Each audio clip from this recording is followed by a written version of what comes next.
दोस्तों अस्सलाम वालेकुम। दोस्तों आजकल पंजाब की जो सूरत-ए-हाल है, चालान्स के हवाले से होने वाली सख्ती की वजह से वालिदैन में शदीद तशवीश पाई जा रही है। मेरी अपनी जो ज़ाती राय है या जो मैं समझता हूँ, FIR कोई हल नहीं। यहाँ पर तरबियत की ज़रूरत है।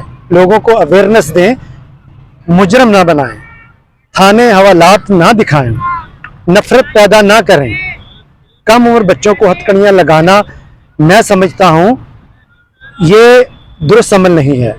बच्चों को हथकड़ियाँ लगाना और अदालत में पेश करने के बजाय उनके वालिदैन को बुलाकर ब्रीफिंग दी जाए, उनको बताया जाए, उनको समझाया जाए, फिर वो मानेंगे। बाइक बेशक जो है ना वो बंद कर दें, आप बंद करके ना थाने में बंद कर दें, लेकिन बच्चों के साथ हथकड़ियों वाला जो सलूक है ना वो मत करें। बच्चों को जाने दें, ये उनके कैरियर का मुस्तकबिल का जो है ना वो सवाल है। अगर हम टैक्सेस और चालान की मद में भारी रकम वसूल कर रहे हैं तो इसके एवज कुछ गवर्नमेंट की भी जिम्मेदारियां जो है ना, उनकी भी कुछ जिम्मेदारियां हैं जो उन्हें पूरी करनी चाहिए।